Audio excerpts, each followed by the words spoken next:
Hi friends. As part of the preparation of KS mains examination, Kerala State Untitled Board is conducting some online classes to the candidates to prepare the candidates to appear for the mains examination. As part of it, here I am presenting current affairs in Indian polity and international relations. Today, I will present before you some important issues in Indian current political scenario. The issues I have selected are the Citizenship Amendment Act, the Reorganization of Kashmir, the problems of basic structure, Contempt of Court, role of governor, etc. I hope that within 2 hours I can present these things before you in a brief manner. Because of this time constraints, the presentations will not be comprehensive, but at the same time, this will help you to understand the important points and work upon that. So we can start with the Citizenship Amendment Act, which is creating a lot of problems, a lot of anxieties, confusion among a group of people in India. And we know that the opposition parties, civil society groups, even international organizations are up against this particular law, saying that this is violating some basic principles enshrined in the Indian Constitution. So we can start. The Citizenship Amendment Bill 2019 has been passed by the Parliament in December 2019, and we know that in December Parliament discussed these laws, and on 12 December 2019 the bill got the signature of the President of India.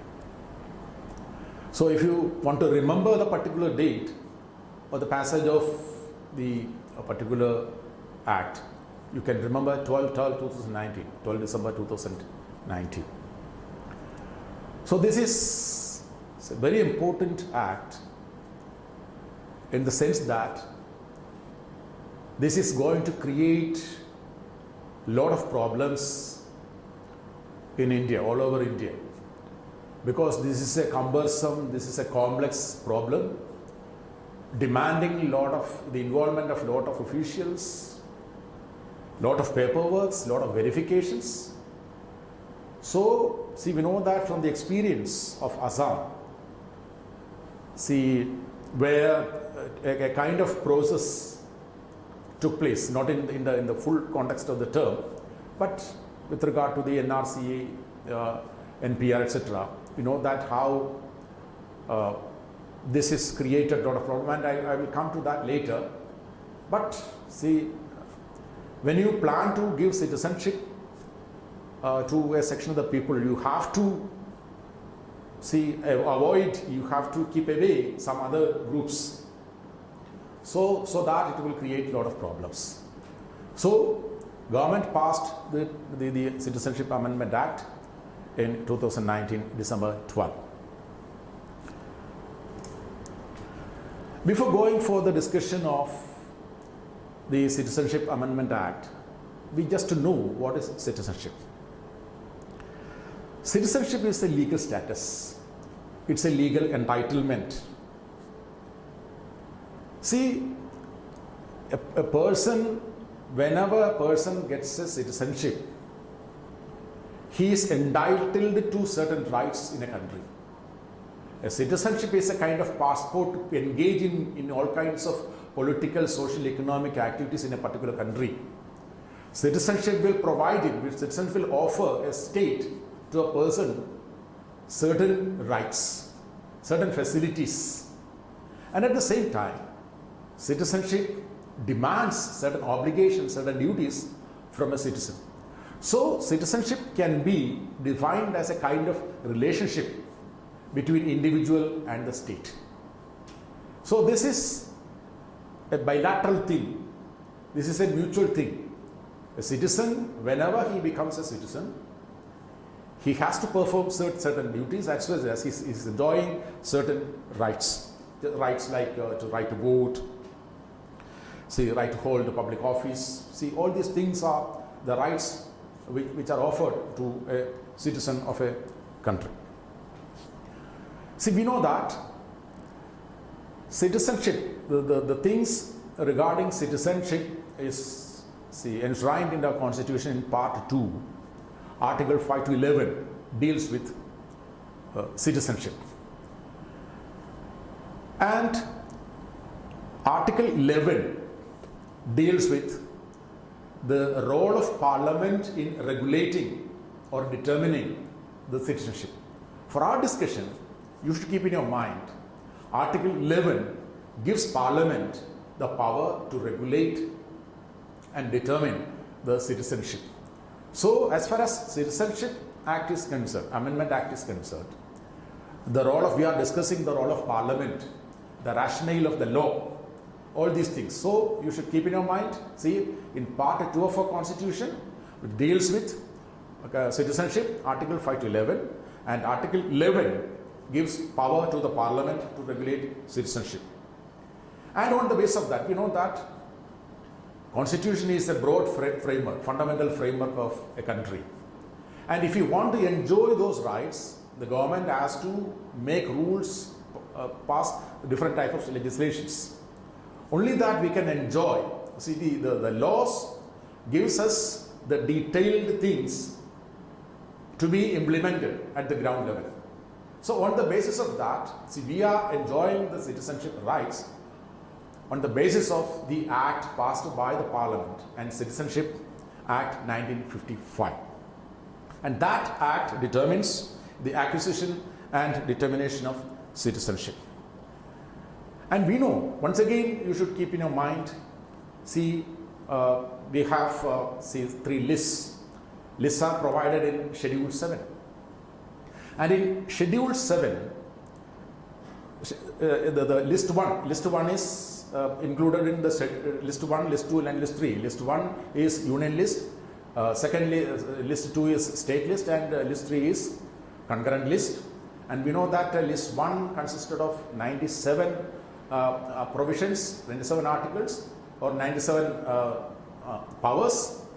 In state list, we know that it is consisted of 66, and in concurrent list 47 things are included in the list. In the list 1, central list, in the Nrc 17, Nrc 7 consisted of citizenship, naturalization, etc. So these things gives the citizen certain rights to enjoy, or on the basis of this Citizenship Act 1955, the government is empowered to make a person to decide a person's citizen or not.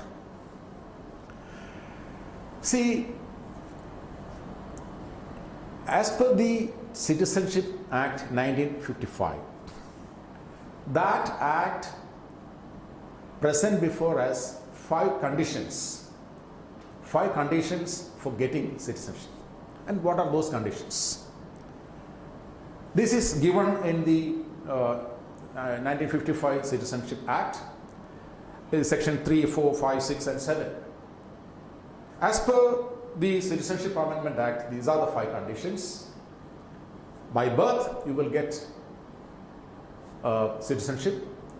By descent, if you are born in India, you will get, if your parents are citizens of India, if you are born in India, you will get naturally the citizenship. By descent, you will get citizenship. By registration, you will get citizenship. By naturalization, you will get citizenship, and by incorporation of territory. Here we are going to discuss is about through registration route, how people will get citizenship through registration. That is the important point we are dealing with in the Citizenship Amendment Act. And we know that through incorporation of property, incorporation of territories, also we will get citizenship. You know that Goa was not part of India when we got independence, and Sikkim joined later in India. In these particular situations, those people who were part of these territories got citizenship of India. So these are the 5 things or 5 conditions if you want to get a person citizenship to a country. And we know that in the Citizenship Act 1955, there were certain amendments, and one important amendment is 1987 amendment, and which included a provision. It added a provision. It is that, say, at least one parent should be an Indian. If you want to register as a citizen, at least one of your parents should be an Indian. And again, in 2004, another amendment came, and that amendment stated that, see, although one of your parents may be an Indian, see, for example, your father is an Indian, but if your mother is an illegal immigrant, you will not be able to get the citizenship. So these are the 2 important changes brought in the 1955 Citizenship Act. And we can move on to the particular law, CAA. And what is the background of the Act, Citizenship Amendment Act? We know that earlier, illegal migrant was not eligible to apply for citizenship either through registration or naturalization. See, we know that although we have not an exact account of how many illegal migrants are here, it's a reality that millions of illegal migrants are living in India. So there was no provision to provide citizenship to those illegal migrants. And the effort in the Citizenship Amendment Act is to give citizenship to a section of this illegal migrant living in India. And this Citizenship Amendment Act also is trying to change or amend certain provisions in the Foreigners Act of 1946 as well as the Passport Act of 1920. The importance is the Foreigners Act 1946 and the Passport Act 1920 bars entry of illegal migrants to India. And see, if somebody comes encroached into India illegally, we can punish them, we can put them into jail. So the Citizenship Amendment Act also tries to amend these acts also to give citizenship to the illegal migrants living in India. I told you that this Section 5 of the Citizenship Act gives a person citizenship.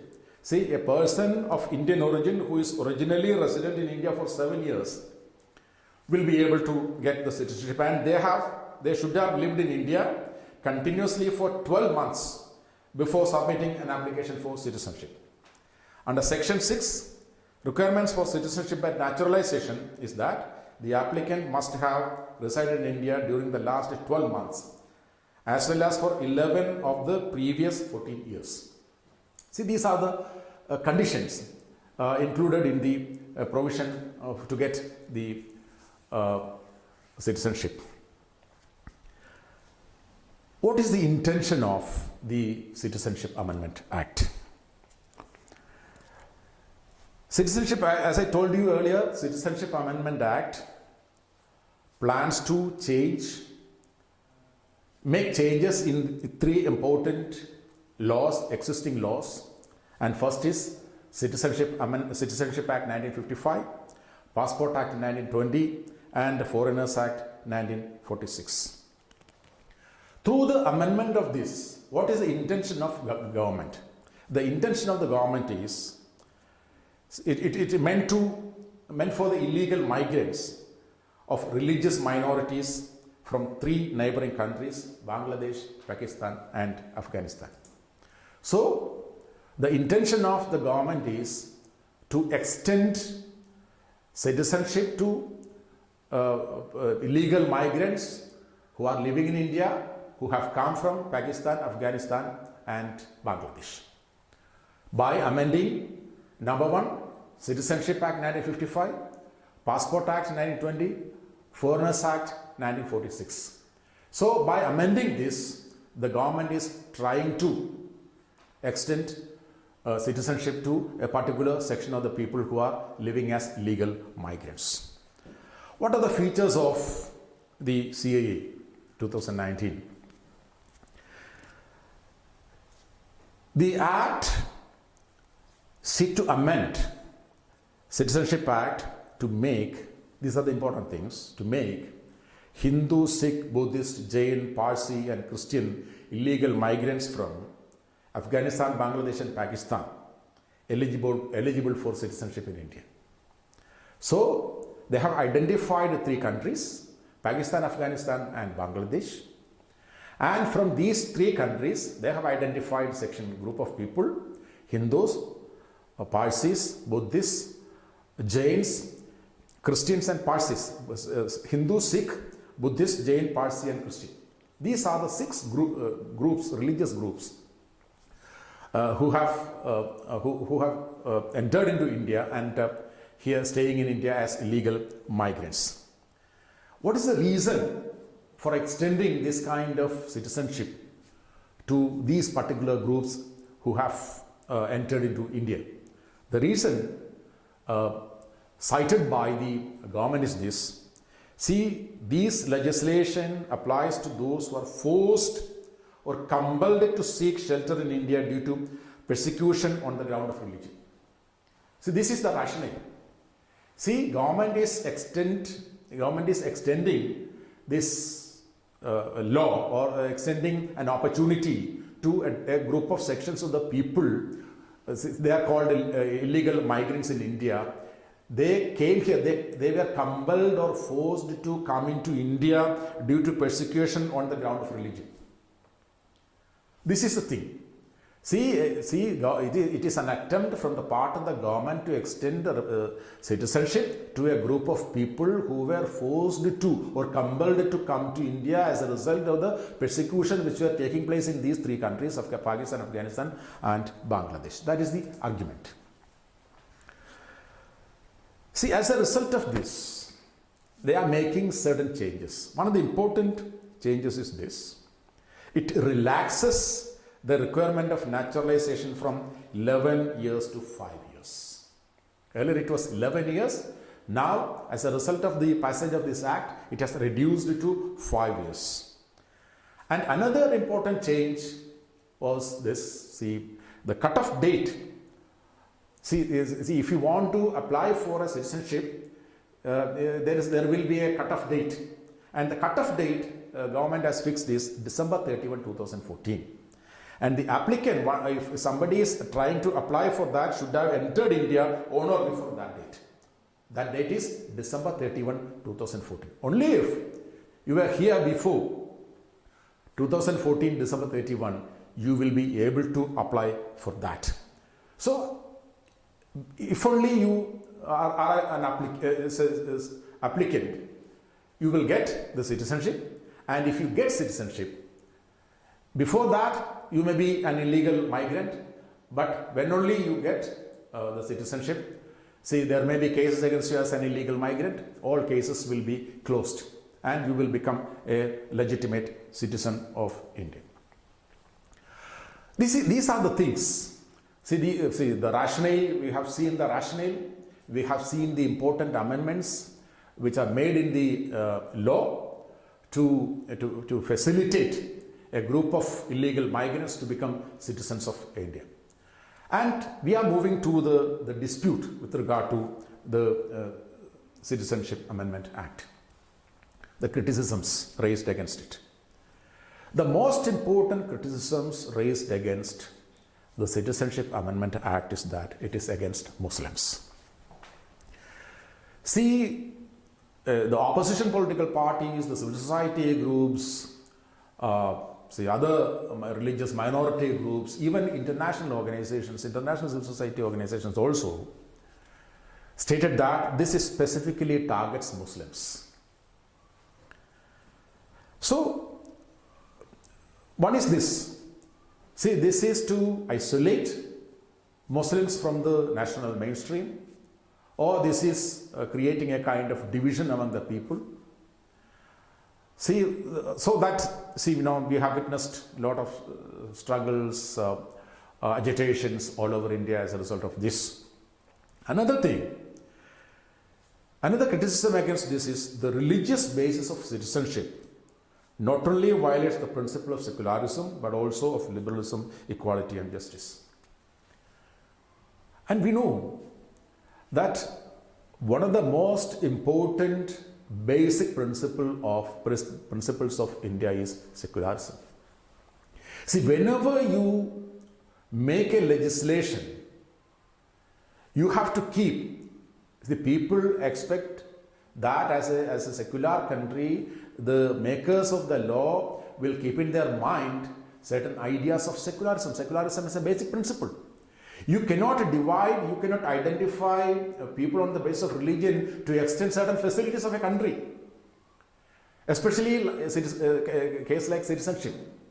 So the argument, one of the most important criticisms leveled against the Citizenship Amendment Act is that this is violating the most important basic principle of India, that is secularism. Number one is that. Another is, it violates the principle of liberalism, equality and justice. See, our constitution is a liberal constitution. Our country is a liberal, we follow liberal principles. Our country is a democratic country. See, as a democratic country which follows liberal principles, mainly democracy, freedom, equality, etc., the critics argue that the Citizenship Amendment Act, which is creating an artificial division among the people, violates the basic principles of liberal principles of equality, freedom, justice, etc. So that is another criticism. Another important criticism is this. See, they say that they are giving citizenship to persons who are being persecuted in their own country, especially Pakistan, Afghanistan and Bangladesh. Although they say that, they are trying to give citizenship to a particular group of people who are under attack, who are persecuted, abused, massacred, killed, raped, so that we have to extend citizenship. But at the same time, similar things are happening to other sections of the people in these countries. For example, the Shia, the Baluchi, Ahmadiyya Muslims in Pakistan, the Hazaras in Afghanistan, who are also facing persecution. They also wanted to apply for citizenship, but the present law did not mention these persons, the Shias, Baluchis, Ahmadiyyas of Pakistan and Hazaras of Afghanistan. Another thing, we mentioned that, we are trying to give citizenship to persons belonging to our neighboring country, Afghanistan, Pakistan and Bangladesh. And at the same time, we know that we have other neighboring countries like Myanmar and Sri Lanka. Lakhs of Tamil people are staying in India as illegal migrants. They have also undergone severe persecution, massacre, and they are here. But the Citizenship Amendment Act does not mention these particular group, the Tamil Sri Lankan Tamils. And we know that, see, the most important tragedy which witnessed 21st century so far is the problem of Rohingyas of Myanmar. The Rohingyan people almost left that country because of persecution, murder, rape, etc. And they are also here. And these countries, Myanmar and Sri Lanka, are neighboring countries. But Citizenship Amendment Act ignores, that is a criticism. Citizenship Amendment Act do not consider this particular group to apply for citizenship.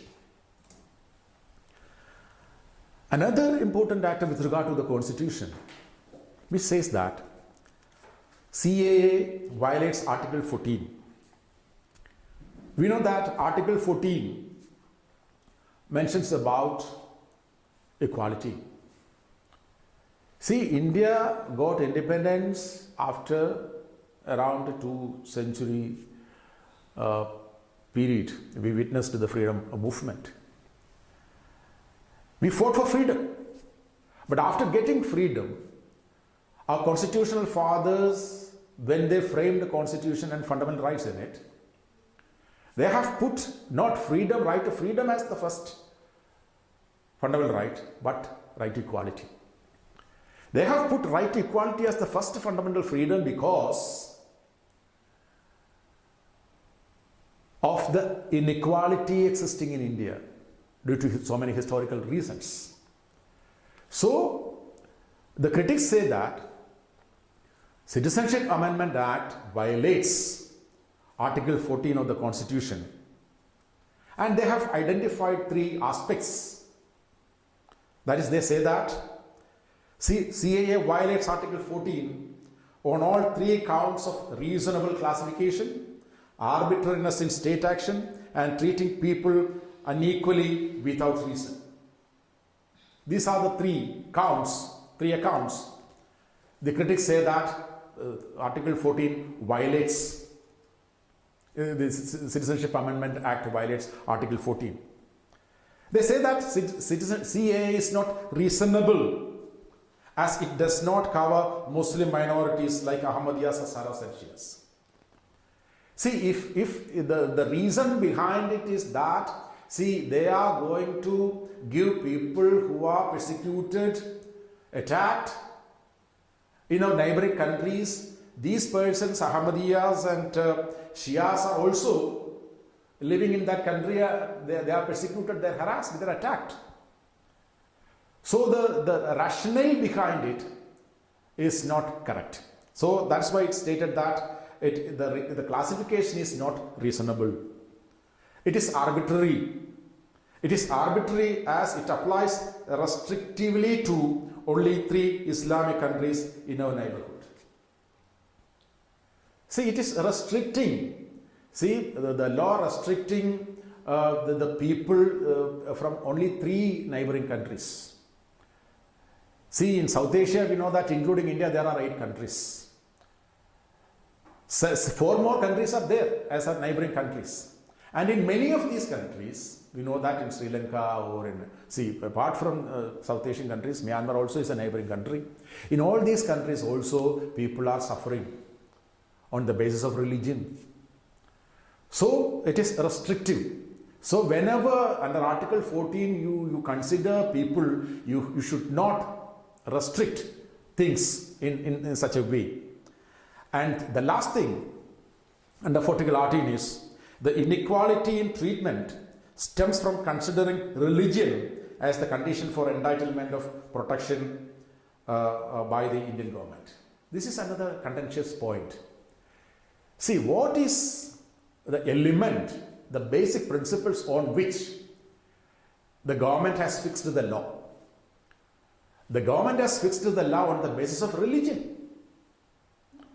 And this is considered to be an unequal treatment because there are a lot of illegal migrants. Among them, not only Hindus, Parsis, Buddhists, Sikhs, Christians, Muslims also there, Sri Lankan Tamils also there, Rohingyas also there. So this kind of unequal treatment is not allowed under Article 14. So the critics say that this Citizenship Amendment Act also violates Article 14 of the Constitution. And when we come to the ground situation, we know that in the northeast, people of Assam and other part of that region are up against this Citizenship Amendment Act. Why they are agitating against this particular act? See, we know that in northeast, citizenship for illegal Bengali migrants may lead to certain issues. It may lead to demographic change, loss of livelihood opportunities, erosion of indigenous culture. See, we know that Assam itself is a hub of issues related to the illegal migrants. And see, even though an agreement reached there as an accord, the problem is still unresolved. And along with that, there are problems of NRC. So the government has decided to make the cutoff date into 31 to December 2014. And that is against the cutoff date determined in the Assam Accord, that is March 24, 1971. And if the government changes that cutoff date, a lot of people living in Assam and Northeast region will be able to apply for citizenship. And lakhs of people will get citizenship. And that will create the already fragile, already complex situation in these northeastern countries, especially northeastern states, especially Assam. And it will create demographic change.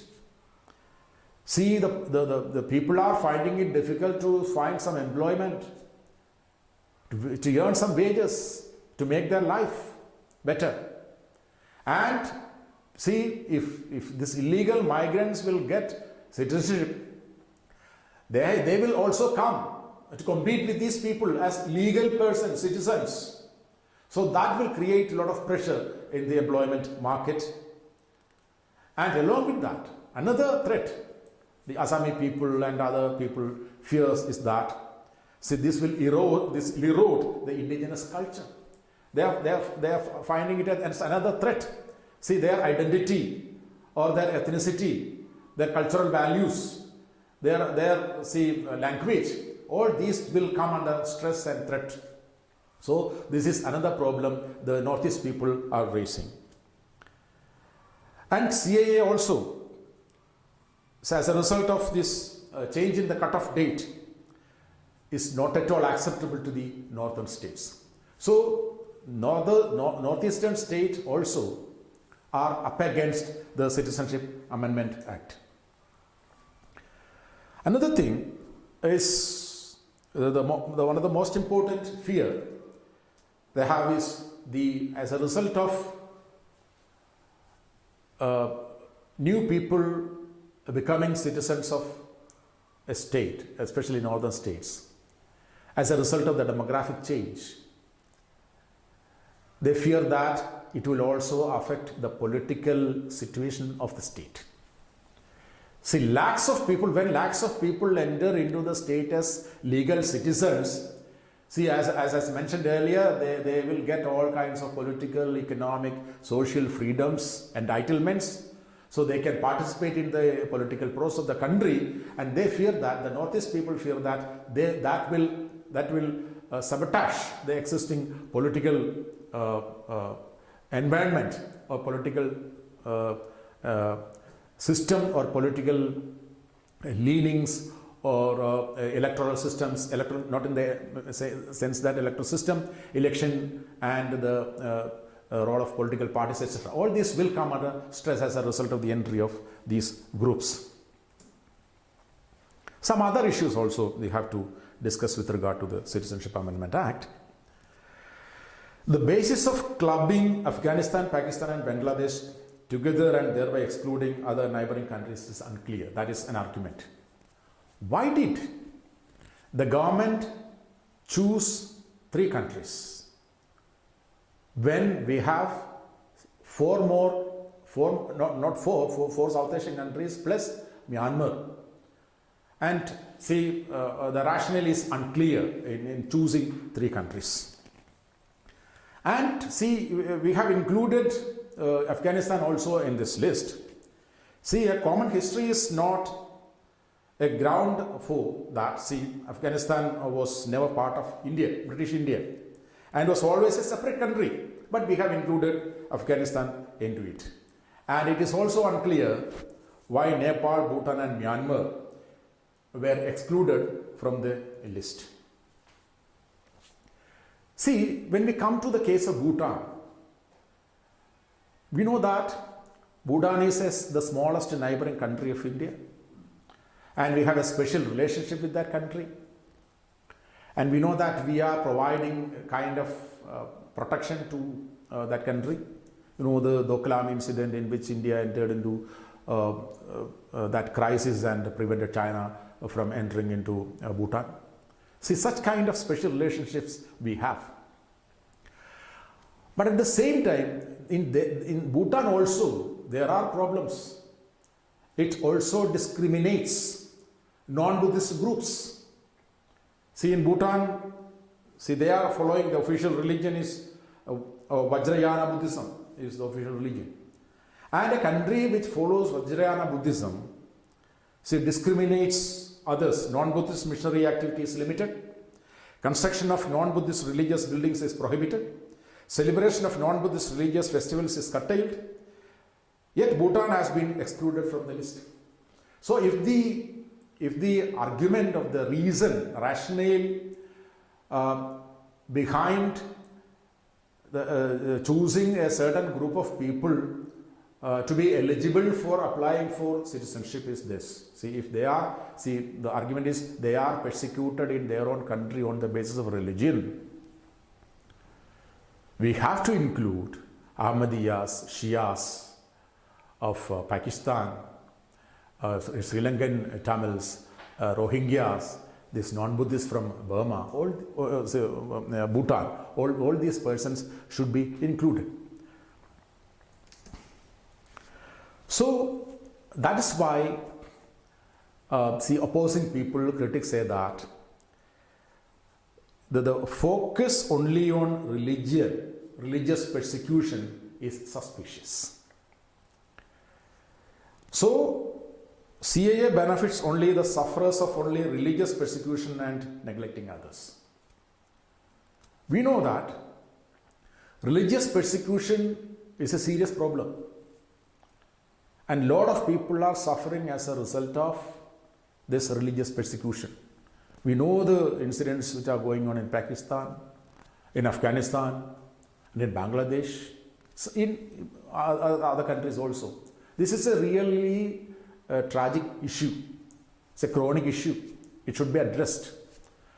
But that is not the only issue to be considered when we extend some facilities to this harassed group, people, poor people. Political persecution also is important. See, what is happening in Tamil is political persecution. The Tamil people are demanding certain autonomy. And for that, they are being persecuted. They are massacred. And as a result of that, they flee from Sri Lanka and staying here as illegal migrants. So the argument is this. See, political persecution also is very important, equally important to religious persecution. See, limiting that to religion is suspicious. That is the argument of some groups which are opposing this particular law. So also this denies equal protection of law. See, we know that millions of illegal migrants are living in India. Among them, Hindus, Muslims, Parsis, Buddhists, Sikhs, Christians, Rohingyas, etc. They are, see, you know that, suffering from lot of unfreedoms, lot of troubles. See, if the government offers certain facility, it should be equal. Here we see an unequal treatment. See, they are giving preference to one group, and at the same time, the persons who are suffering the similar thing were denied of that facilities. The cases Rohingyans and Tamil Sri Lankans are the best example. I am concluding my argument with regard to the Citizenship Amendment Act. And we know that the most important objective of the Citizenship Amendment Act is to give citizenship to a group of persons who are being persecuted in 3 neighboring countries, 6 religions from 3 neighboring countries. And for that, they have made certain amendments in the Citizenship Act 1955, Passport Act and Foreigners Act. And they have changed the cut-off date and changed certain changes here and there with regard to the years should be here. But in this process, the problem is that the allegation against that act is this. In this process, they have isolated or denied the similar rights to another sections of similar groups. So this is the conclusion we can say. The Parliament has supreme powers to make laws for the country on any matter. In a democratic country, especially a parliamentary country which follows a parliamentary democratic system, Parliament is supreme. Parliament is the temple of democracy. Parliament makes laws for the country. Whenever Parliament makes a law for a country, see, Parliament represents the conscience of the nation. It should be erected in a constitution. It is working on the basis of a constitution. And our constitution is based on certain fundamental principles. Secularism, democracy, all these are the important principles. Freedom. See, whenever the government makes a law, they have to keep in mind these important principles of secularism, democracy, equality, justice. So here what we see is the law made by the Parliament is criticized as one-sided, or they are keeping a blind eye towards the problems of the other sections who are suffering from the similar tragedies of these 6 groups identified by the Act. So the allegation is that CAA violates some of the basic features of the Constitution like secularism and equality. So we know that the law has created nationwide movement against it. Now the case is before the Supreme Court. Whatever may be the objective of the government, many people look at this legislation with skepticism. So a good chunk of the population is looking at this particular law with skepticism. That is an important thing. So it is the duty of the government to address this legitimate concerns of this illegal migrants, because certain sections of illegal migrants are going to get citizenship, and at the same time similar groups are devoid of that facility. So this is the important point the government has to consider with regard to the Citizenship Amendment Act 2019. Thank you. Now we are moving on to another important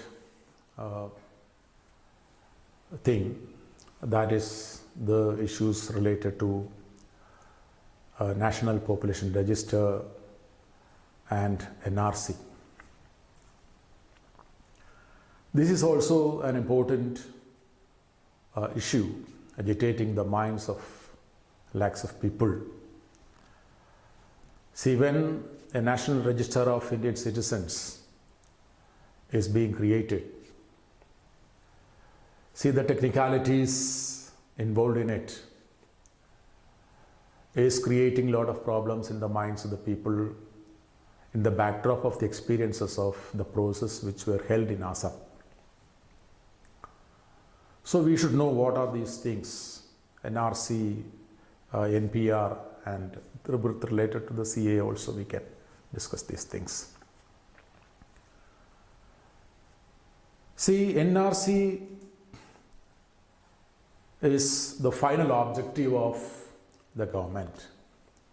To reach it, certain other important steps are to be taken.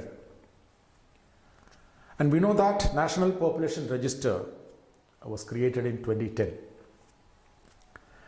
And after the new government came under Prime Minister Narendra Modi, they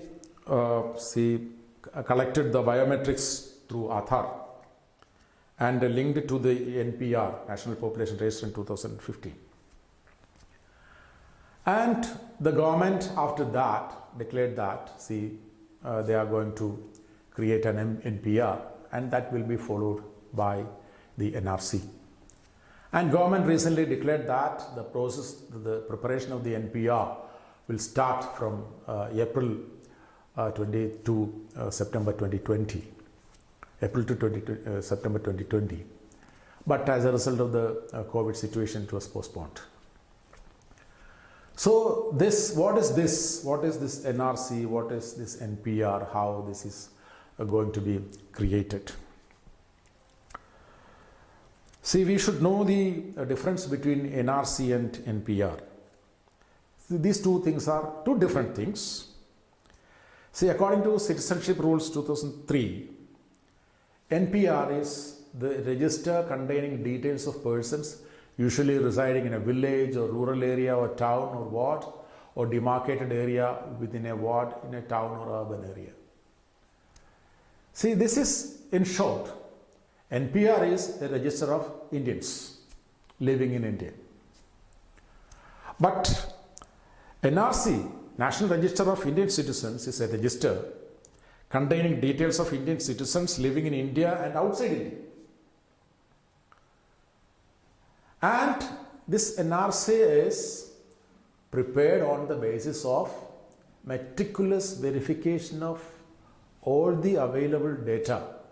Then only we can enter into the NRC from the NPR.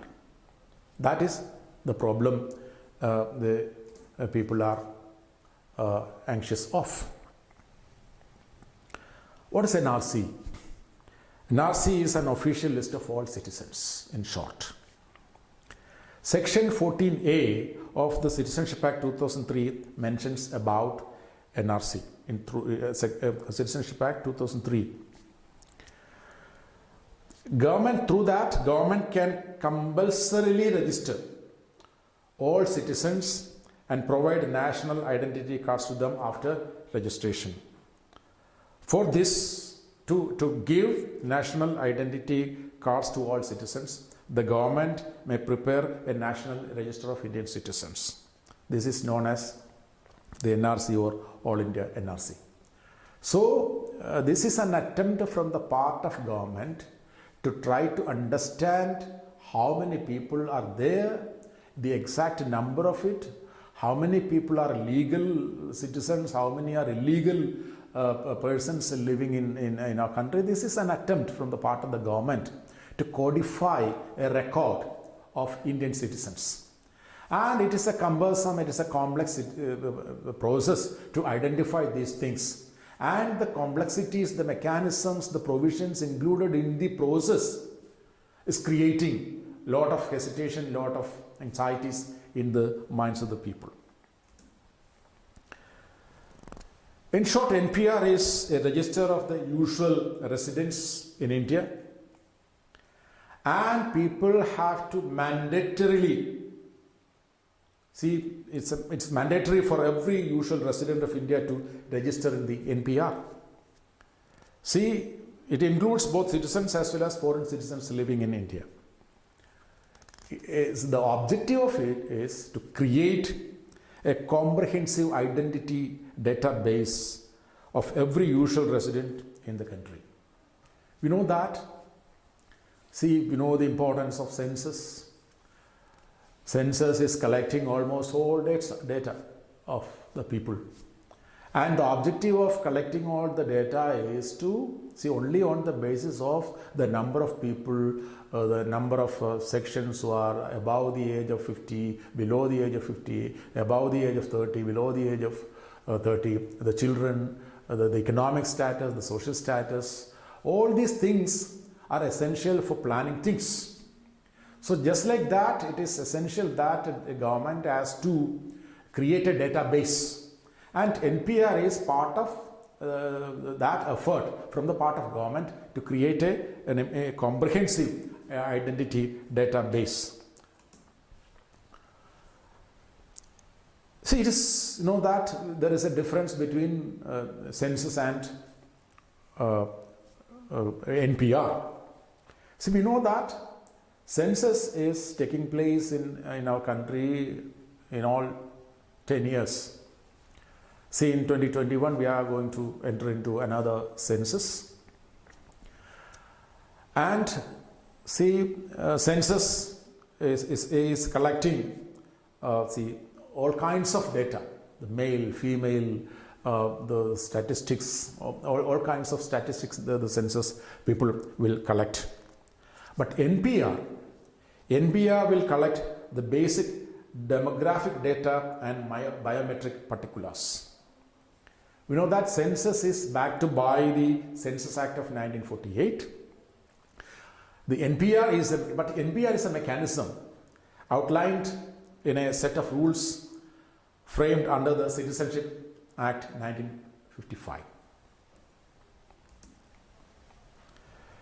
NRIC and NPR related. See, there is a dispute regarding this.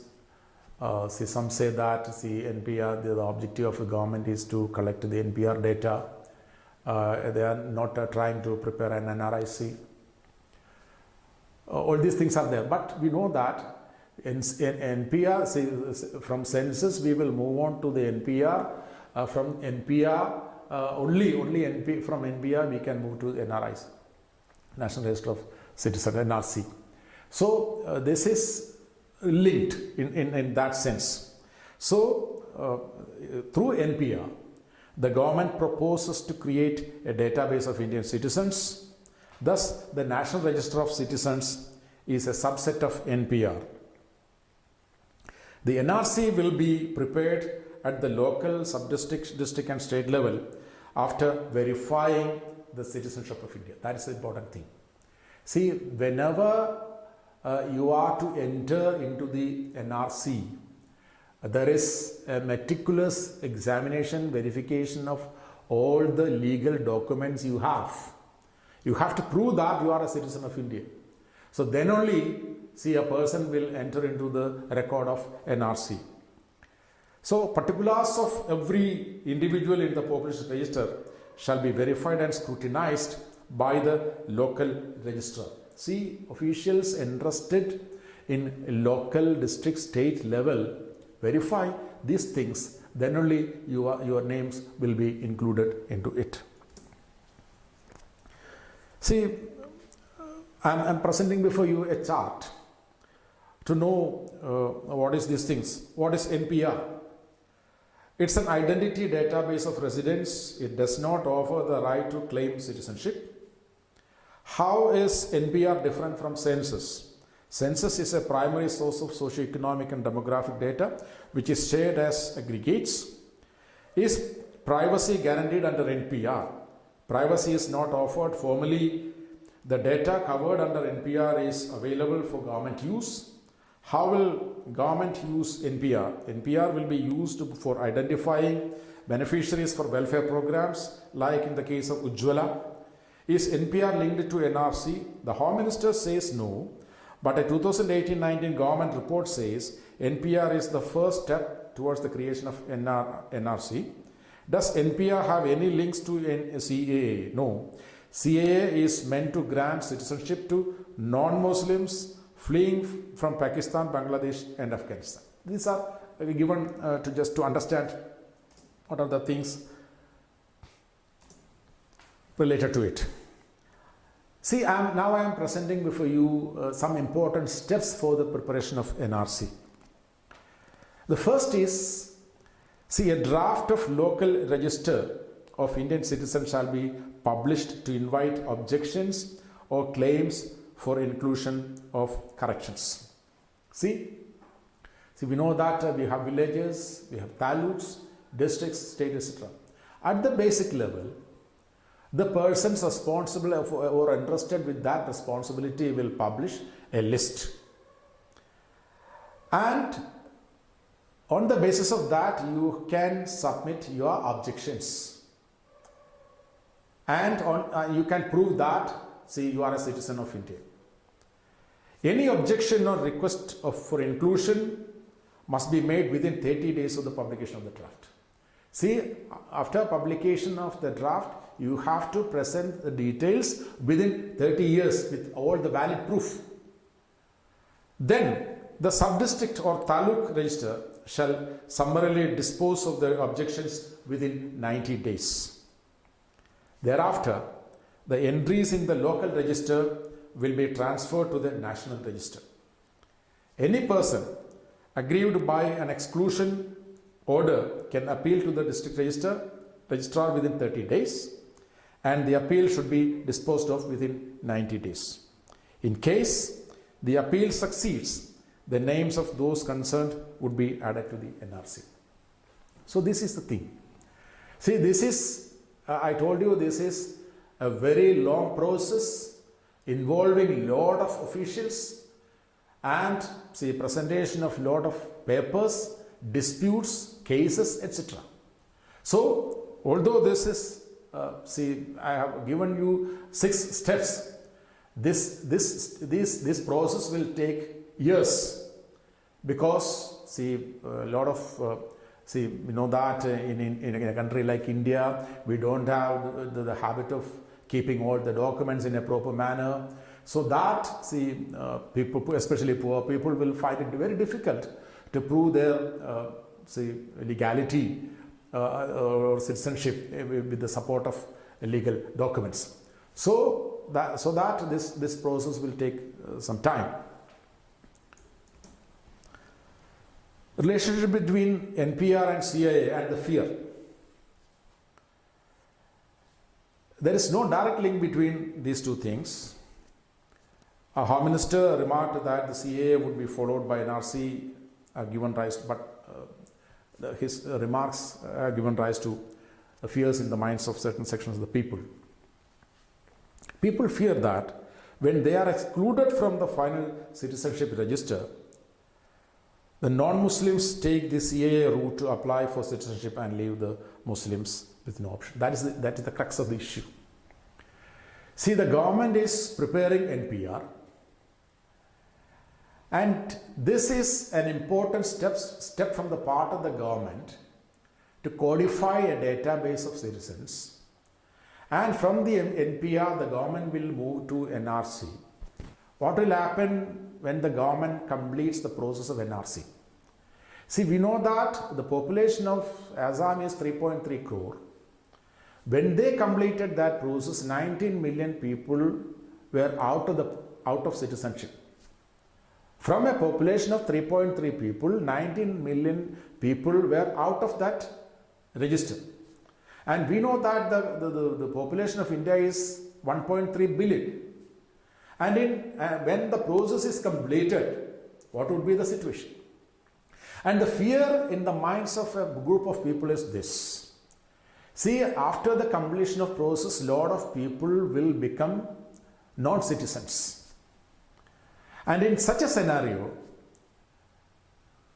there is an opportunity for a certain section of the people that they can take the route of Citizenship Amendment Act, which offers that persons who are staying in India, who have come from Pakistan, Bangladesh and Afghanistan, and if they are non-Muslims, they can take the route of this CAA to enter into the citizenship of India. That is the problem. In that way, this is linked. NRC and CAA are linked. See, some say that these are linked in the sense that NRC and CAA is an attempt to, this is a criticism, attempt to isolate a section of the illegal migrants, especially the Muslim community, to make them non-citizens of our country. See, these are some issues with the state. We know that citizenship and naturalization are subject matters included in the list 1 of the 7th schedule, that is under the central government, and the parliament is supreme in all these things. Legally, states have no role to play in creating this, in expressing their opinion, because this is a central government's issue. However, this is a process, the process has to be completed by states. They have to entrust those responsibilities to state government employees. So it needs the earmarking of so many employees for this particular process. So they are saying that this is a cumbersome process, a complex process. It needs a lot of manpower. So they are taking a kind of resistance with regard to this issue. See, there are some political aspect also there in it. And we can wind up this brief discussion by saying this. A good chunk of population are suspicious about the intention of CAA and NRC because of the fears that NRC will ultimately throw out a good number of people. Whenever a good number of people are out of the NRC, some groups can enter back into citizenship, and some will kept as non-citizens. That is the fears of a section of the people, and we know that this is again is in the court. The important thing is this: the state should address the legitimate concerns of its citizens, keeping in mind the fundamental principles of the Constitution. See, nation states are states. The objective of it is to extend welfare, protection to the people. In a globalized world where borders are, increasingly becoming meaningless, it is the responsibility of the government to address these important issues, issues of illegal migrants and the people without proper documents in a humane manner. Then only we can find a solution to this issue of NPR, NRC and CA. Thank you. The issue now I am going to present is with regard to the developments in Jammu and Kashmir. Jammu and Kashmir has an important place in Indian polity because of so many reasons. Most important is its special status with a special constitution. And the recent legislations made by the government of India dramatically or radically changed the political scenario of Kashmir. And we are going to discuss about the reorganization of Jammu and Kashmir. So the Jammu and Kashmir Reorganization Act was passed in 2019. The objective is to reconstitute Jammu and Kashmir. And the bill has got the signature of President on October, it came into effect on October 31, 2019. See, the bill was in fact preceded by a presidential order under Article 370, which superseded the 1954 presidential order regarding separate constitution. The bill made Indian constitution fully applicable to Jammu and Kashmir. As a result of this a new move from the part of the government. What has happened? As a result of the law, this particular law passed by government, that law made Article 370 inoperative. We know that Article 370 offers Kashmir a separate constitution, a kind of autonomy on which Kashmir was functioning. So, as a result of this law, Article 370 was made inoperative. It repealed the 1954 order regarding separate constitution of Jammu and Kashmir.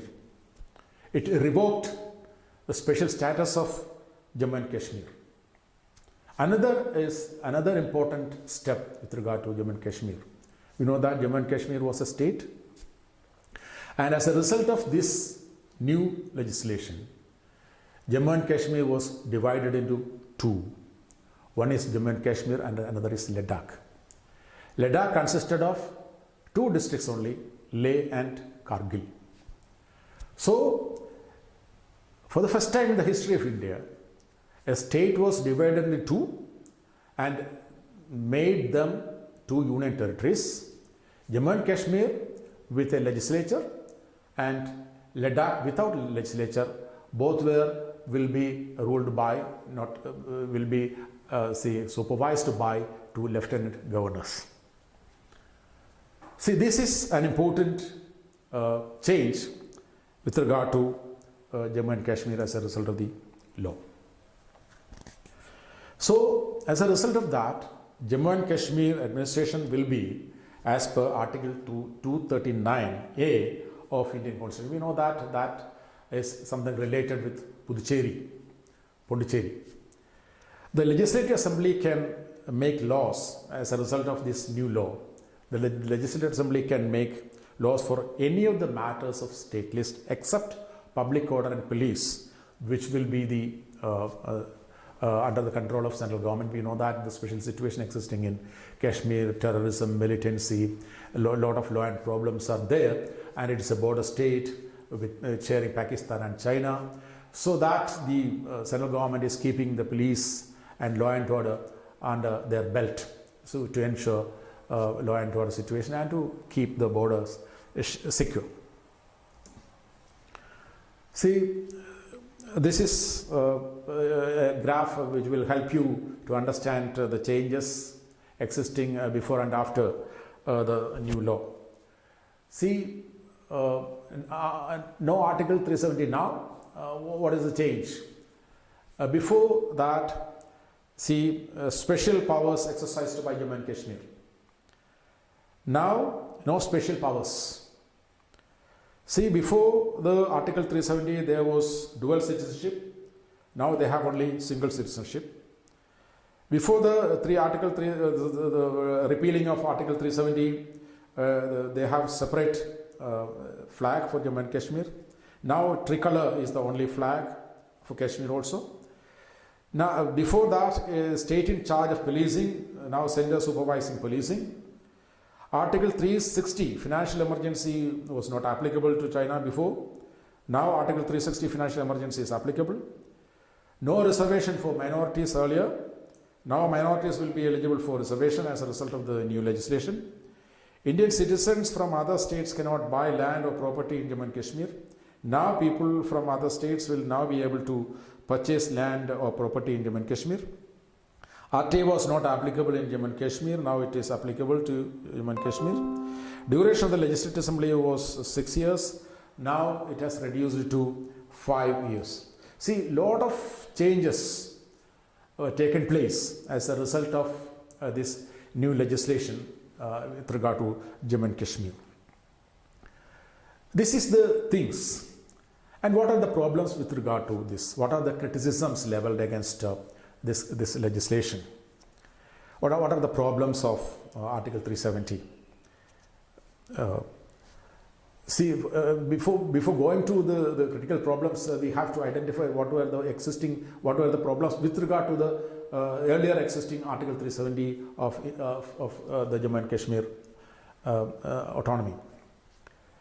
See, the most important thing that the argument against Article 370 was this.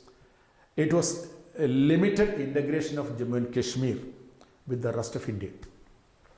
See, they have a dual citizenship, they have special constitution, they have special property rights. People cannot buy property. People will lose certain rights if they marry from other part of India. All these things are there. So there was a kind of opinion in India that this particular article which gives special autonomy to Jammu and Kashmir, Article 370, is limiting, preventing the integration of Jammu and Kashmir into Indian state. So it was seen as discriminatory on the basis of gender and place of origin. See, there was no jurisdiction of HCAG, Lokpal, etc. were extremely limited. It created a lot of problems. RTA was also, as was mentioned earlier, RTA was not applicable to the state. What are the geopolitical impact of the changes or as a result of the changes made in Jammu and Kashmir? What are the geopolitical impact of that reorganization of Jammu and Kashmir? One negative impact is this has led to the internationalization of Kashmir issue again. See, Pakistan raised this issue in United Nations Organization more than one occasion, and it has raised the issue in OIC, and China also raised this issue in the United Nations Organization. So the negative impact of this reorganization of Jammu and Kashmir is, it internationalized once again the issue of Jammu and Kashmir.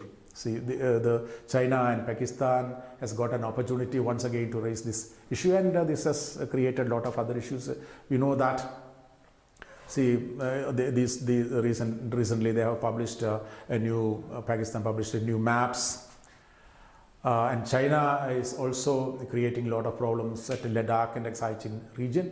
All these things are happening with regard to Jammu and Kashmir. Then, see, of course, China is raising the problem of Exciting and some other issues related to the reorganization of Kashmir. And as a result of that, we know now we are facing a situation at the Ladakh region.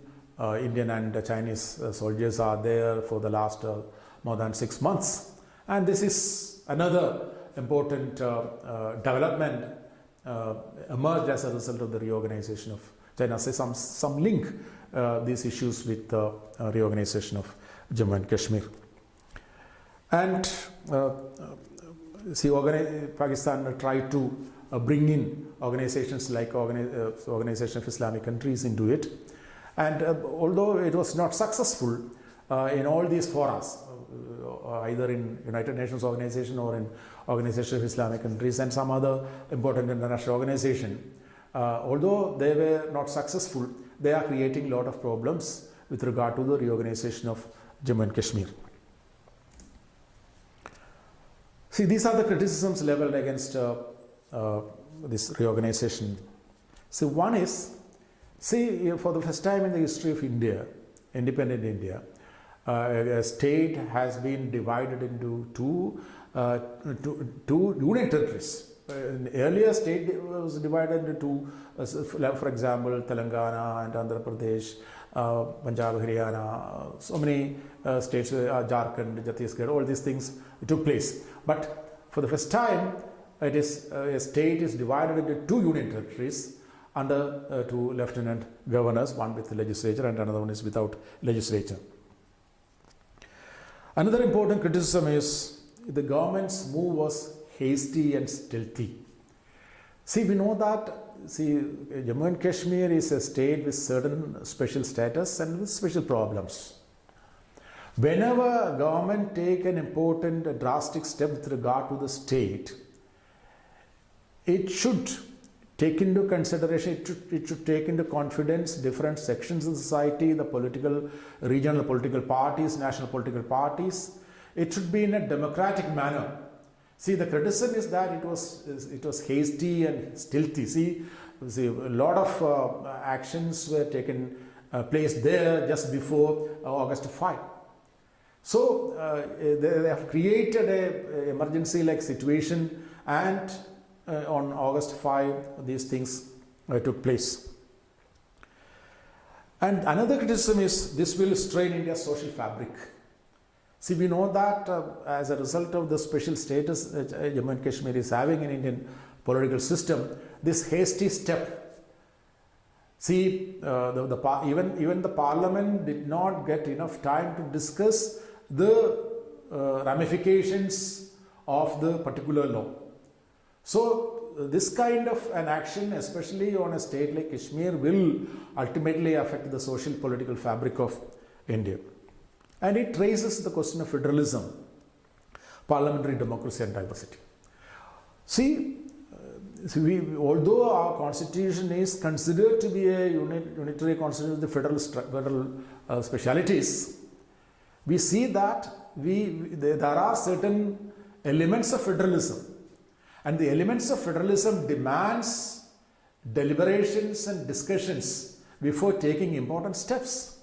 But in the case of Jammu and Kashmir, we didn't see such kind of a discussion or deliberation. So that is one thing. And another thing is, see, this important legislation was passed in the parliament with a discussion of only one day. And such an important legislation needs lot of deliberations. But this particular incident raises a question of the relevance of parliamentary democracy, the relevance of parliament. What is the use of a parliament if government tries to make laws in such a hasty manner? This is another thing, and this also raises the problem of diversity and identity of the people. See, the dismembering of the state without prior consultation has set a new low. This is another criticism raised against the law. See, we know that there is another criticism. This is a criticism raised all over the world, in fact. There's a new trend all over the world that, see, the executive is trying to encroach into the legislative powers. On the one thing is that. Another is executive is trying to concentrate all powers into the hands of the executive wing of the government. And in this particular case, this is considered to be an executive excess. See, without much deliberations, the government has passed a particular law in a hasty manner. Another thing, the change in the constitutional status of a sensitive border state was made without any legislative input or representative involvement. Another is, a state has now been downgraded and bifurcated into union territories. What are the problems of these new developments? Clause 3 of Article 370 gives the President power to end the special rights and privileges of Jammu and Kashmir under the 1952 order. President would have to first get the consent of the Constituent Assembly of Jammu and Kashmir before issuing such a notification. As there is no Constituent Assembly in existence now, there is nobody to recommend the scrapping of Article 370. That was an important issue being discussed. Any such amendment to the name of the Constituent Assembly would require the assent of the Constituent Assembly itself. The Act will face both legal and political challenges in the coming days. The next question is Article 370 really problematic? We know that, see, as a result of the accession of Kashmir, India offered it a special status on the basis of Article 370. although we have given them Article 370 and a kind of autonomy, we have witnessed the taking away of so many rights from Kashmir, Jammu and Kashmir. The diluted, central government has diluted these rights, but we know that Article 370 has a great symbolic and psychological significance of Kashmiris. It also displayed India's asymmetric federalism, which granted differential rights to certain federal subunits, often in recognition of distinctive ethnic identity. We know that. India is a country with a lot of diversities, different languages, different cultures, lot of regional political parties, regional ambitions, etc. In a country like India, see, we have adopted the parliamentary system of democracy. It is to accept this diversity. It is to practice a kind of inclusive politics. So, we have divided our state into different states to accept and to acknowledge the diversity and identity. And this particular provision of Article 370 has a symbolic meaning that we are accepting this kind of diversity and identity of each and every state. And with this reading down of Article 370, that has gone. The educational and health sectors are another important thing. Some say that as a result of this particular Article 370, see, the state has gone back to educational and health sectors, and it should be improved. The reason for the underperformance of these sectors is not due to Article 370. There are some other reasons. You cannot resolve that problem by reorganizing a state like Kashmir. Another important thing is that, see, with regard to the investment and private enterprises, a private enterprise could set up industries in the former state on leased land. Acquisition of land by public sector enterprises from outside state was never a problem. See, different companies, different firms were there, see, on taking land for lease and working. And see, never it became a big problem in the development of the state. And what is the important thing? Important thing which prevents investment is militancy. And we know that militancy is a different issue, this is a different ball game. And that issue can be addressed not by making this kind of legal measures. That is a political issue. That should be addressed in a political manner. The people are suspicious that this kind of effort will address that problem. What are the challenges ahead? You know that so many cases are there in the courts challenging the procedural infirmities of the law. And another important thing is it undermines the basic features of 1947 agreement between Delhi and Srinagar. Then law and order maintenance will be a challenge. It will impact on the demography, culture and politics of Jammu and Kashmir.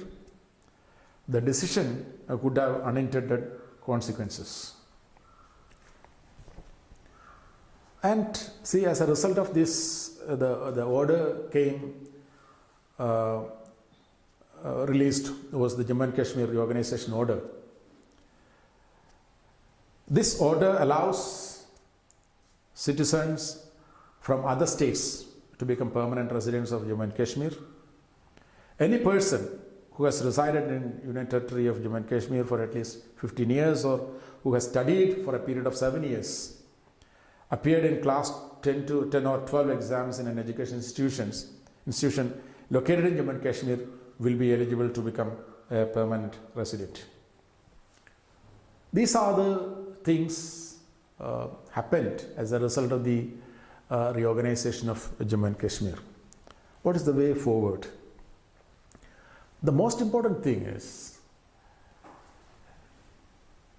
the government should take initiative to build trust in the minds of the people that this particular legislation is for the good of the state. And the people are agitated, people are hesitant, people are suspicious about the intentions of the government. And it is the responsibility of the government to take initiative to create a trust in the minds of the people. And we know that one of the important rationale for making such a move is the evaluation that the underdevelopment is an important problem, unemployment is a problem, terrorism is a problem, militancy is a problem, health-wise the state is very bad. So the responsibility of the government is to address the distress of the people. And we know that even though Farooq Abdullah, Omar Abdullah, Ms. Mufti were released from arrest or detention, so many hundreds of people are still languishing in jails after the reorganization move from the part of the central government. So it is high time that the government should handle the problem of identity, cultural and religious issues. We know that internet is not fully available even today in Jammu and Kashmir, and government should take steps to make available all these things. And we know that a lot of army personnel are there, some draconian laws like Armed Forces Special Powers Act is there. If the government sincerely wanted to create a kind of normality, gradually they have to withdraw the personnel and withdraw the act like Armed Forces Special Powers Act. These are the things. Then another important step is Jammu Kashmir is a state where militancy is a rampant issue.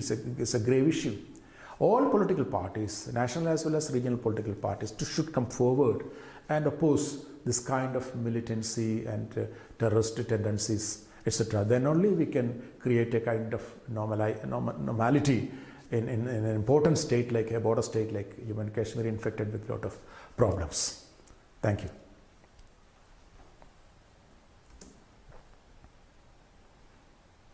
Along with that, we should also discuss about the repealing of Article 35A.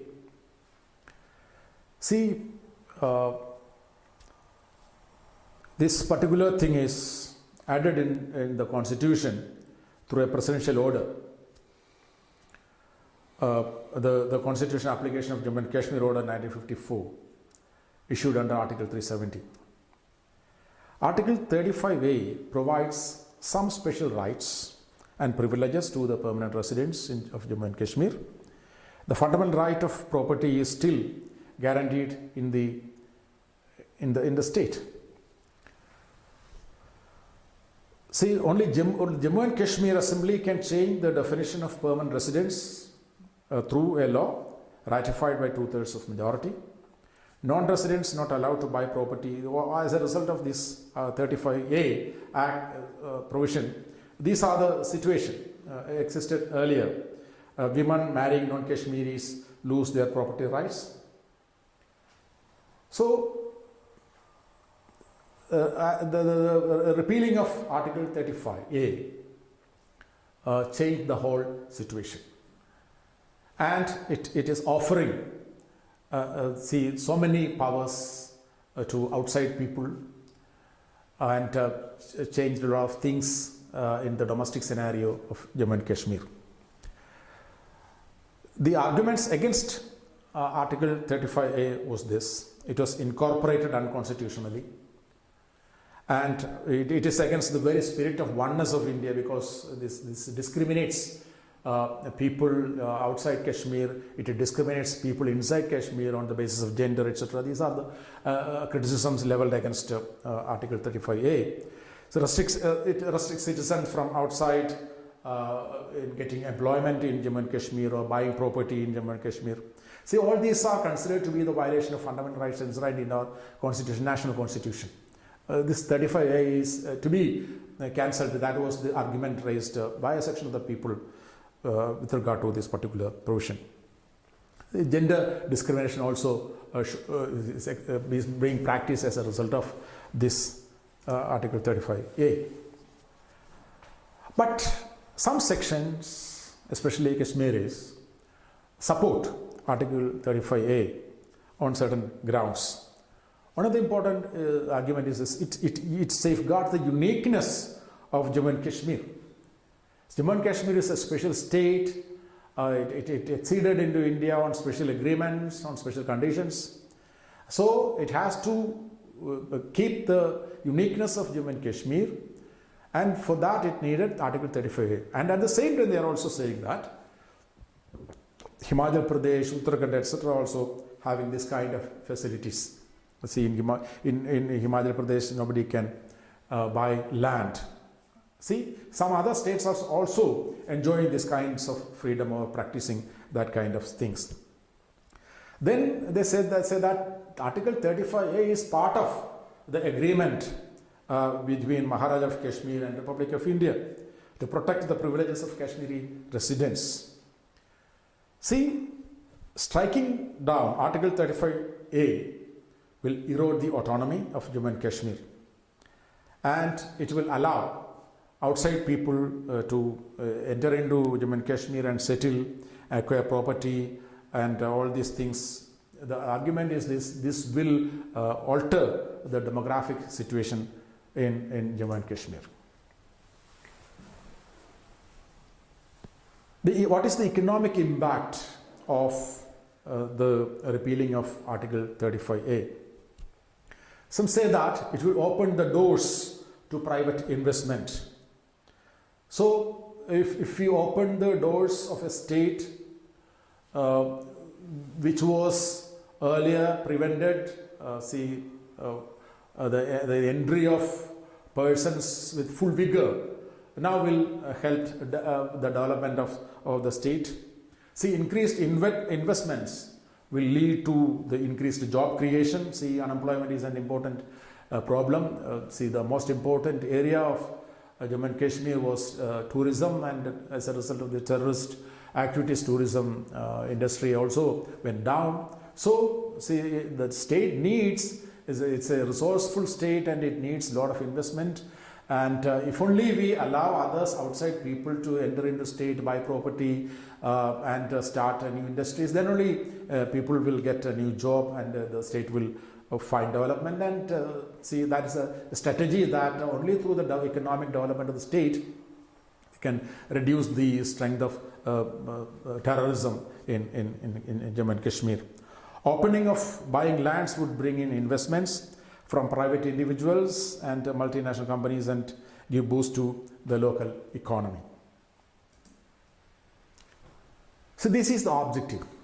See, the repealing of Article 35A was to take away some impediments, stumbling blocks, to integrate Jammu and Kashmir with other states.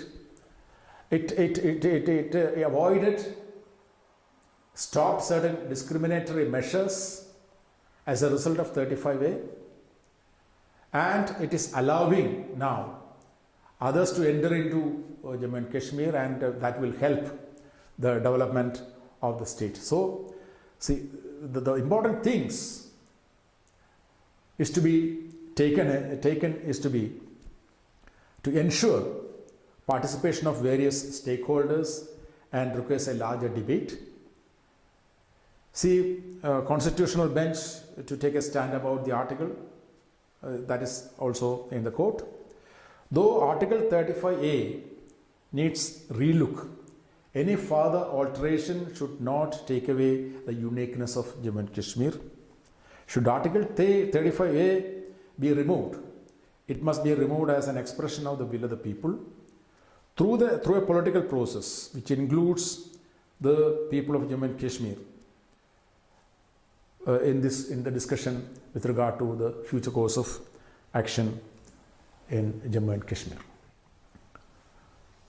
See, we are discussing certain important issues which is being discussed in Indian politics. We have discussed the Citizenship Amendment Act and related Nrc and Npr. We have discussed the problem of Jammu and Kashmir. In all these things, we can see the problems of constitutional values. And now we are moving on to an important thing, an important case with regard to the constitutional values enshrined in our Constitution. And we are discussing this issue because of two reasons. One is the person who helped the creation of a verdict died recently. His name is KSYWB-The. And his case, in fact, ended up in a verdict which stated that although Parliament is supreme, Parliament cannot change the basic structure of the Constitution. So in a period where we are discussing about the future of the basic structure of the Constitution, important features of the Constitution,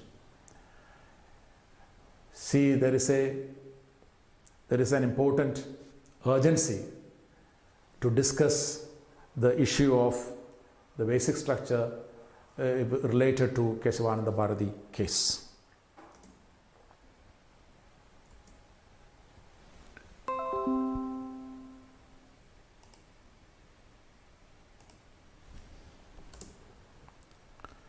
KSYWB-The was a seer behind the iconic case of fundamental rights, passed away on 6 September 2020 at Kerala's Nrc in Kasaragod district.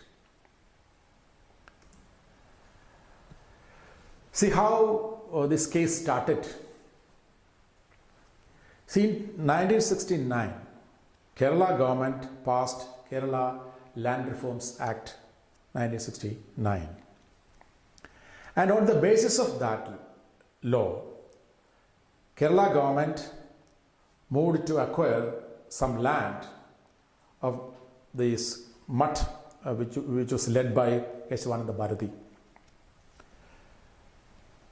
And to prevent that move, KSYWB-The approached the court on 21st March 1970 on the basis of Article 32, which offers to a citizen some constitutional remedies. And he approached the court on the basis of that particular provision, Article 32. Meanwhile, state of government also passed another bill, Kerala Land Reforms Amendment Act 1971. And this particular legislations prompted KSYWB-The to approach court. And what was the situation at that particular point of time with regard to the powers of Parliament? Two important cases should be mentioned. One is Shankari Prasad case 1951 and Sajjad Singh case 1965. What was the speciality of that case? These two cases uphold the absolute power of Parliament in amending the Constitution. And we know that these are the initial years of Indian Parliament, Indian democracy. And see, after passing our Constitution, they have faced a lot of challenges and technicalities. And they wanted to amend certain constitutional provisions to accommodate certain things. So that, see, although people approached courts, the court accepted or upheld the supremacy of the constitution, of the parliament to amend constitution. Another important thing, see, maybe because of that, see, during those period, the country was leading by Nehru and the freedom movement leaders. So they believed that, see, as constitutional framers, they will respect the constitution, they know the intricacies of the constitution, complexities of the constitution. They will not, see, change the basic structure of the constitution.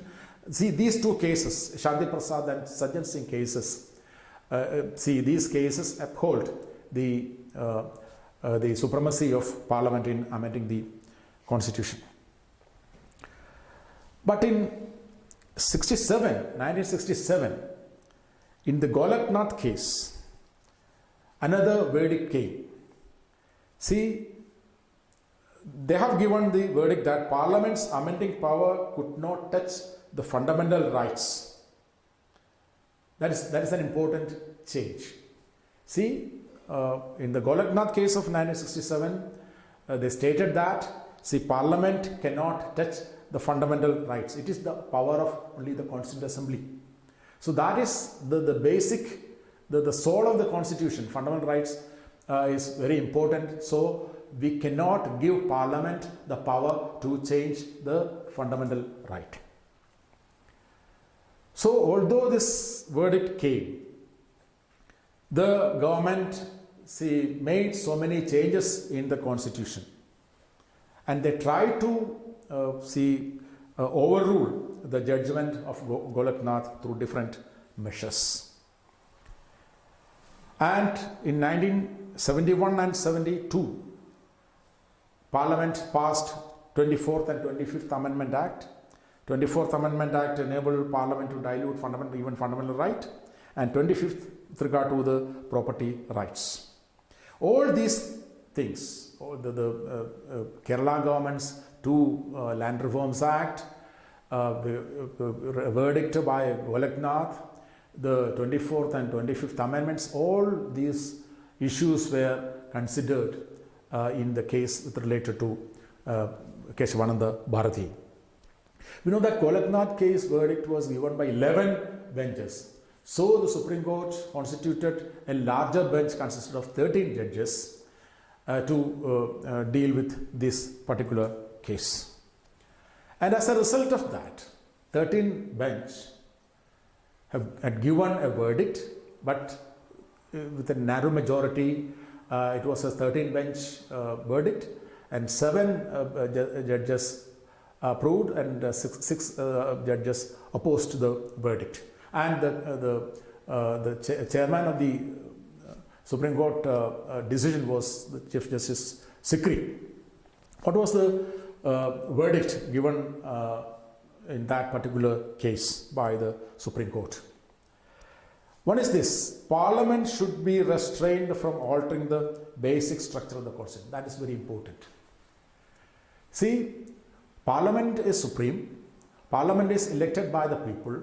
Parliament is functioned on the basis of the faith reposed by the people on the basis of a constitution.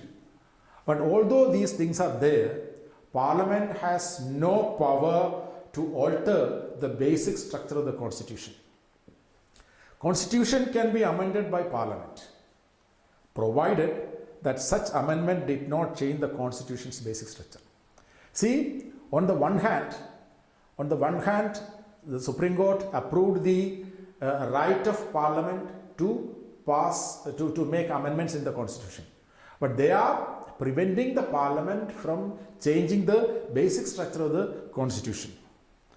But see, even though the verdict mentioned the basic structure of the Constitution, the court did not define what is basic structure of the Constitution. As a result of that, see, the subsequent verdicts of the courts was adding what are the basic structure to be considered in Indian Constitution.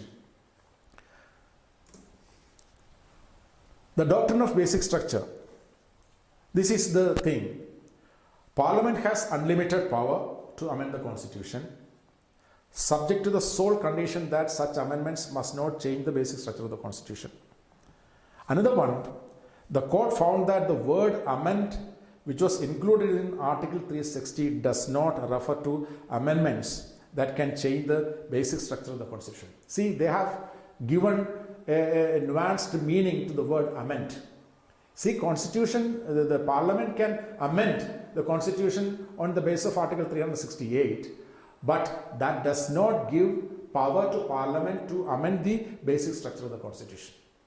So ultimately, that verdict prevented Parliament from encroaching into the basic structure of the Constitution. And see, as a result of that, all amendments need to go through the test of basic structure. If a particular amendment violates the basic structure of the Constitution, the court will make it null and void. So, whenever the government leaders try to amend the Constitution, they should keep in their mind the principles of basic structure. They cannot, that is an important area they cannot enter into. So, the KSYWB-The Bharati case created that kind of a barrier to our administrative or political leaders to enter into the basic structure and amend it. So, Parliament can amend fundamental rights as far as they are not included in the basic structure of the Constitution. So, they can amend even fundamental rights, but that provision they are going to change belongs to the basic principle of the Constitution. They are barred from amending that Constitution. That is the important element included in the verdict. What is the implication of this judgment? See, this judgment has created a kind of insularity, a kind of protective mechanism to the Constitution.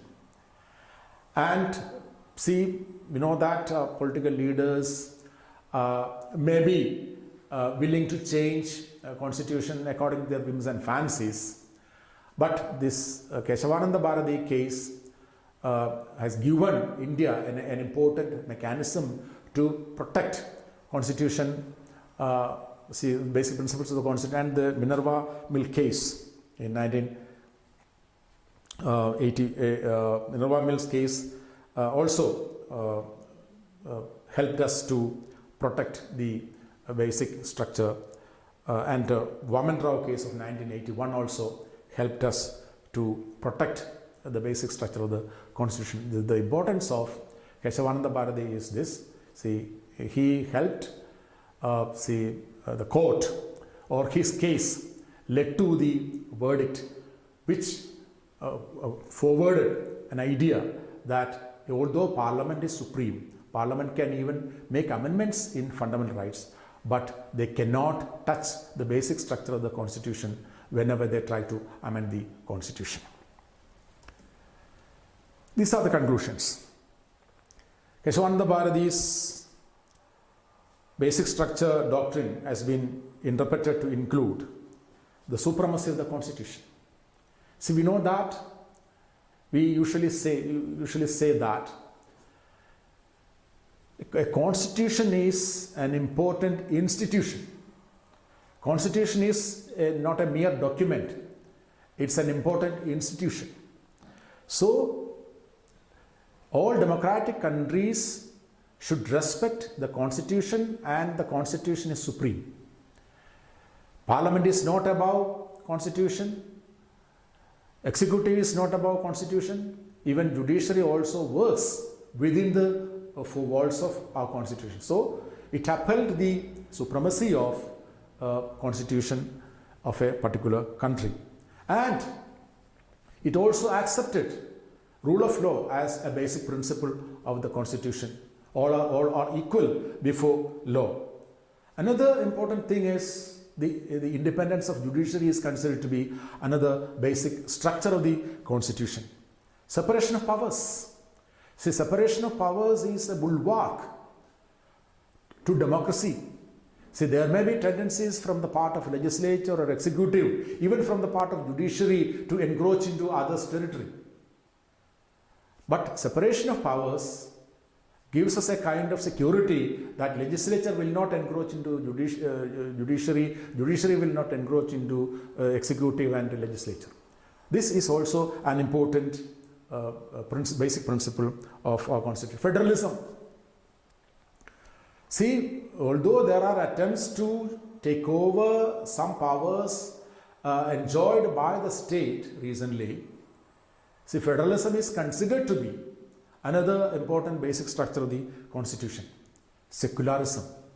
See, there are a lot of discussions regarding the secular values in India on the basis of certain mores, certain legislations, etc. But secularism is a basic structure of the constitution. Sovereign democratic republic is another basic structure of the constitution. Parliamentary system of government, principle of free and fair elections, and welfare state. These are considered to be the basic structure of the constitution. And we know that, see, Supreme Court and apex courts are also adding certain other points into this basic structure. But on the whole, democracy, parliamentary system, secularism, see, separation of powers, all these are the important basic structure of our constitution, which we the people, the legislature, executive, judiciary, media, people, all are trying to protect. Thank you.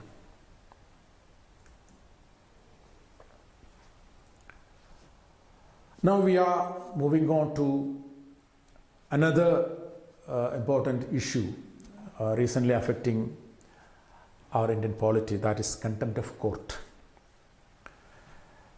This is, we are discussing in the backdrop of a case related to Advocate Prashant Bhushan, a Supreme Court judge and an activist. He was punished by the Supreme Court on August 2020 for contempt of court, criticizing judiciary through his 2 tweets. These were the tweets. First tweet was this. It was pertained to Supreme Court Chief Justice, the present Supreme Court Chief Justice, KSYWB-The. You see, there was published a photo, and he mentioned that by giving a photo saying that sitting on a high-end motorcycle. And he made a comment with regard to that photo. Number one is that. Second tweet, Bhushan gave an opinion on the role of last 4 Chief Justices of India in the last 6 years. And he mentioned about some verdicts and the validity of that verdicts. And these 2 tweets came under the scrutiny of Supreme Court, with regard to the contempt of court. We know that contempt of court provision is necessary to protect the identity, the freedom of judiciary, to maintain the sanctity of judiciary. But by saying this, constitutional experts, civil society have criticized the invocation of contempt of court provisions on the grounds of ambiguity in the legal provisions and arbitrariness. And to understand this, we have to analyze the constitutional provisions with regard to the contempt of court. Article 129 says, see, Supreme Court has the power to punish for contempt of court. Article 129. Article 142(2) enables Supreme Court to investigate and punish any person for its contempt. Article 215 grants every High Court the power to punish for contempt of itself. The expression contempt of court has not been defined by the Constitution. The contempt of court is guided by Contempt of Courts Act 1971. It refers to the offense of showing disrespect to the dignity or authority of the court. There are 2 types of contempt of courts, see civil cases and civil contempt and criminal contempt. Civil contempt is it is willful disobedience to any judgment, decree, direction, order, given to the court, undertaking given to the court. Second is criminal contempt. It's any act which may result in, one, scandalizing the court by lowering its authority, interference in the due course of the judicial proceeding, and obstruction in the administration of justice. See, the Contempt of Court Act 1971 was amended in 2006 to include the defense of truth under Section 13 of the original legislation.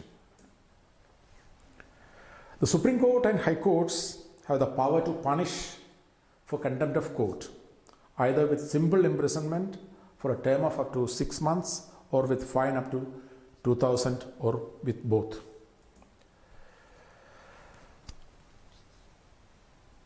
What is the need for contempt of law? Number one, to insulate judiciary from unfair attacks and prevent sudden fall in the judiciary's reputation in the public eye. We know that. See, a government has 3 branches: legislature, executive, and judiciary. And we know that people have more trust to judiciary. See, trust in the judiciary is an important element for the people. If only we have an independent judiciary, we have a security consciousness that, whatever may be the activities of the legislature and executive consisted of political leaders, an impartial judiciary will protect our constitution, our government. So this is the belief. So we need an independent judiciary. So we should insulate judiciary from unfair attacks, malicious attacks. So if people starting to give all kinds of untruthful or malicious allegations against the judiciary, people may consider that judiciary also is gone. So that should not happen. So for that we need a contempt of law. And it also helps the judges to do their duties, deciding case with fear, favor or affection. So we need a kind of situation, an environment in which our judicial officials have to perform their duty without fear or favor. So for that, to some extent, a contempt of court act or provision is essential. What is the problem with this contempt of law? See, Article 19(1)(a) states the right to freedom of speech and expression. This is an important provision, important right given to the people. But the contempt provisions, this is a criticism. The contempt provisions curb people's freedom to speak against the court functioning, because the law is very subjective. It might be used by the judiciary arbitrarily to suppress their criticism by the public. So scandalizing the court depends on the temperament and preference of the judge. So this is the problem. See, a case is coming, contempt case is coming before a court. But there is no hard and fast rules. It depends upon the temperament of the judge. That is why, famous jurists, experts in the field have criticized that this is high time that we should do away with this contempt of court provisions. So, by practicing the contempt of court provision, some state that judiciary draws resemblance with the executive in using laws to suppress freedom of speech. In this context, the words of famous personality, Justice V.R. Krishnaiyer, is important.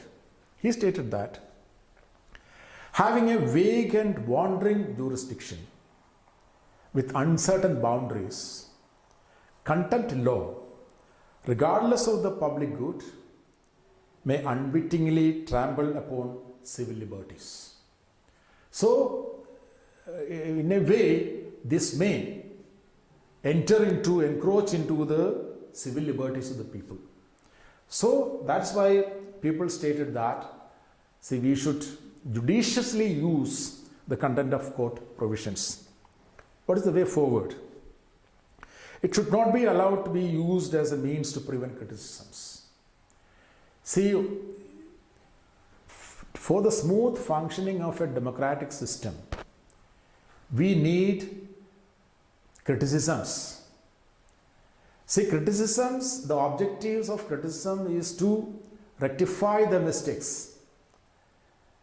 If the court is not at all ready to accept criticisms, some say that that may lead to the degeneration of the system.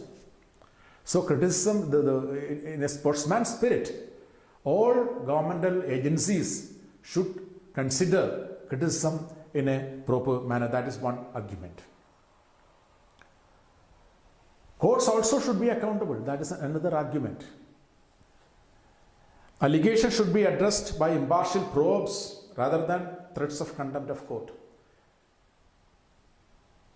Then another argument is it is high time that we should revisit the need for a law on criminal contempt. We know that in 2013, Britain has do away with this contempt of court provision, finding that the law was vague and not compatible with the freedom of speech. So that is with regard to the contempt of court provision. And in this episode, we are discussing the final thing is the role of governors in a very brief manner in the backdrop of the developments which took place in Rajasthan recently. What happened to Rajasthan? The issue of Rajasthan. See, Rajasthan governor in July 2020 returned the proposal by the state cabinet. The proposal was to convene the session of the assembly, and it was for the second time that he sent that proposal to prove the majority of Rajasthan chief minister. But governor rejected that proposal, and this action has created a lot of debate with regard to the power and functions of governor. We know that not only in Rajasthan, just before that in Karnataka there was a problem with regard to the dispute between state government and the governor, and just before recently there was another problem with the actions of the Maharashtra governor, and in Northeast also governors are playing politics. All these things created a thinking that the position of governor is being utilized for political purposes. And in this context, we are discussing the role of governor. See, Article 174 authorizes governor to summon, dissolve, and prorogue the state legislative assembly. That is given to him under Article 174. Article 163 of the Constitution says that governor acts on the aid and advice of the Council of Ministers headed by the Chief Minister. See, two important provisions, 174 and 163. See, he is a person who has to summon, prorogue assembly on the advice of the cabinet, and he just supervises all the activities of the state as a constitutional head in a particular state. See, but he failed to perform his activities with regard to the proposal of the Rajasthan Chief Minister to convene the Rajasthan Assembly. And they approached the court. And before going to that verdict, we should know some earlier verdicts with regard to the functioning of the governor. In 2016, the Supreme Court in Nabam Rabia and Bamang Felix versus Deputy Speaker case in Arunachal Pradesh Assembly, the court stated 5 important things. Number 1, the power to summon the House is not solely vested in the governor. That is the most important one. Second one, it should be exercised with the aid and advice of the Council of Ministers and not his own. So, summoning the House is not the prerogative of the governor. It should be done by the governor on the aid and advice of the Council of Ministers of the state. Why? He stated that, the verdict stated that governor is not an elected office. Council of Ministers representing the people, they are elected. Governor is the nominee of the president. He is not an elected person. So, such a nominee cannot have an overriding authority over the representatives of the people who constitute the House and the House of Legislature. So, the verdict is very clear. See, although he represents the Constitution, he is a nominee of the President of India, he has to function within the limit of the Constitution, mainly on the aid and advice of the Council of Ministers. That is the verdict in 2016. What is a governor's discretionary power? Article 163(1) limits discretionary power of the governor only to cases where the Constitution expressly specifies that governor must act on his own and apply an independent mind.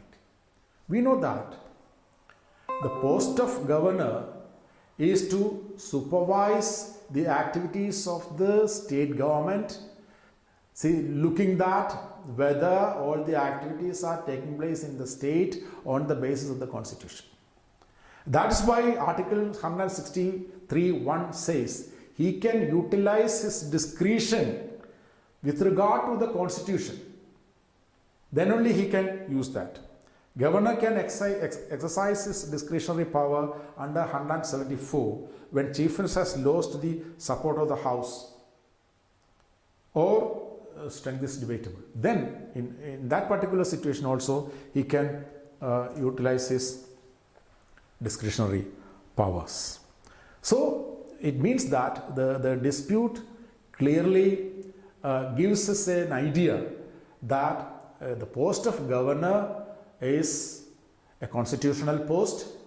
He is representing the President of India, and he has to work mainly on the aid and advice of the Council of Ministers, but he can also utilize his discretionary power whenever the issue of Constitution comes.